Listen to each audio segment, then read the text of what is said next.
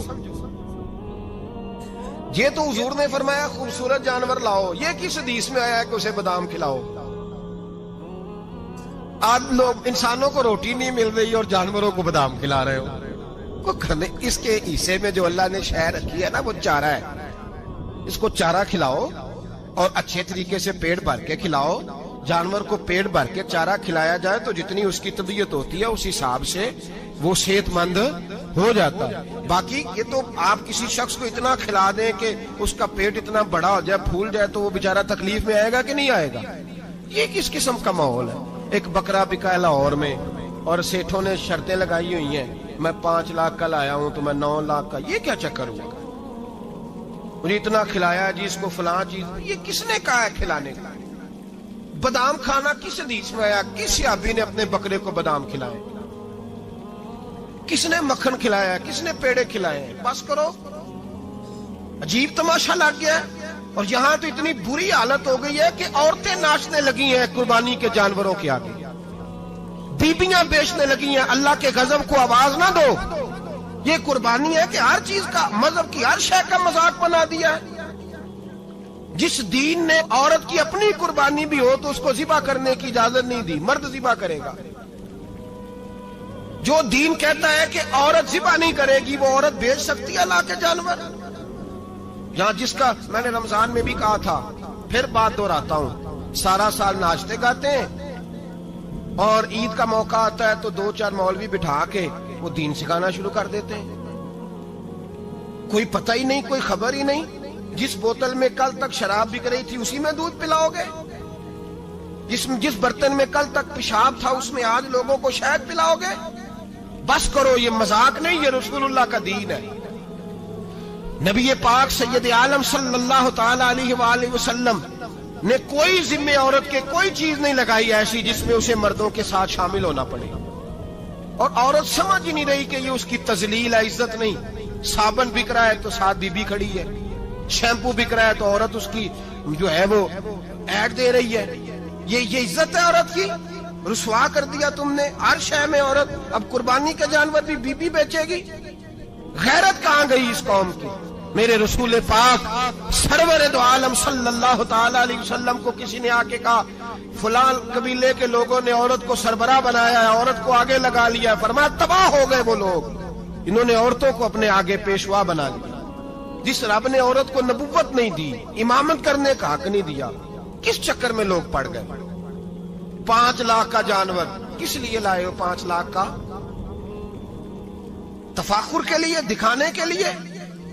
تو اگر 50,000 کا 60,000 کا بھی جانور لاتا تو اچھا آ جاتا، اور 50,000 کا جانور لائے تو 5 لاکھ میں کتنے آتے ہیں؟ بولے تو 10 جانور ذبح ہوں گے تو کتنے غریبوں تک گوشت جائے گا، کتنے گھروں کا بھلا ہوگا؟ ہر چیز کا چکر الٹا کر دیا گیا ہے۔ اور صرف حج کے لیے ہوتی تو میرے رسول پاک ہر سال قربانی نہ کرتا، اور میرے نبی پاک قربانی دینے کا حکم۔ ایک اور بات بڑی لوگ پوچھنے لگے، کہتے جی گائے کی ہوتی ہے، بھینس کی بھی ہوتی ہے کہ نہیں؟ چلو جی اب نئی بات نکل آئی۔ حدیث پاک میں لفظ آیا اونٹ کا، نبی پاک نے فرمایا بکرا 1 سال کا، گائے 2 سال کی، اونٹ 5 سال کا۔ حدیث میں لفظ آ گیا اونٹ کا۔ آپ کو بندہ کہے پہلے بتائیں نر کا کہ مادہ کا، تو میں کدھر سے آپ کو حدیث نکال کے دوں جس میں نر بھی اور مادہ علیحدہ علیحدہ ہو؟ حدیث پاک میں ذکر آ گیا دمبے کا، مینڈے کا۔ اب باقی جو سارے جاگ رہے ہیں نا، اب غور فرمائیں، باقی ایک بکرا ہے، ایک چترا ہے، ایک دمبا ہے، ایک دیسی بکرا ہے، ایک پہاڑی بکرا ہے، تو علیحدہ علیحدہ لفظ کہاں سے نکال کے دیے جائیں؟ یہ ساری انواع ہیں، اقسام ہیں، نوع ہیں۔ اسی طرح بھینس بھی گائے کی ایک قسم ہے۔ امام اعظم ابو حنیفہ فرماتے ہیں النوع منہ، یہ اس کی ایک قسم ہے، نوع میں سے ہے، گائے کی نوع میں سے ہے۔ آپ عام لفظ بولتے ہیں تو کہتے ہیں بکرا چترا گائے بھینس، عام لفظ ہے نا۔ تو جب گائے کہہ دیا تو آپ کو بندہ کہے گائے آیا تو پہلے بتائیں گائے تو ہے تو اس میں بیل شامل ہے کہ نہیں؟ تو گائے کی جتنی قسمیں ہیں نا، ہمارے محدثین بھینس کو گائے میں شامل کرتے ہیں۔ بھینس گائے کی ایک قسم ہے۔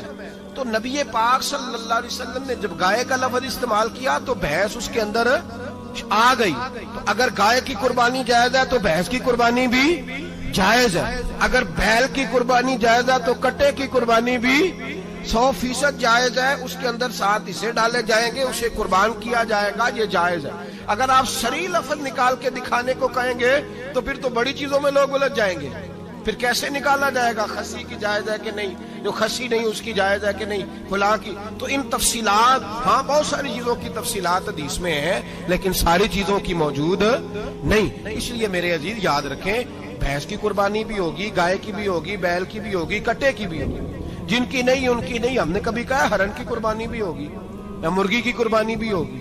تو حدیث مبارکہ کے اندر جو چیزیں موجود ہیں ان کی جتنی اقسام ہیں ان سب کی قربانی کرنا ہاں جائز ہے۔ اور میرے نبی پاک صلی اللہ علیہ وسلم نے فرمایا جانور خوبصورت ہو، لنگڑا نہ ہو، کانا نہ ہو، زخمی نہ ہو، خوبصورت جانور لاؤ، اس کو لا کے ذبح کرو۔ لوگ کہتے ہیں چلو اتنے پیسے اللہ کے راستے میں دے دیں، تو یہ کافی نہیں کافی۔ مسلم شریف میں، بخاری شریف میں میرے نبی پاک سید عالم صلی اللہ تعالی علیہ وسلم نے فرمایا 10 ذی الحج کو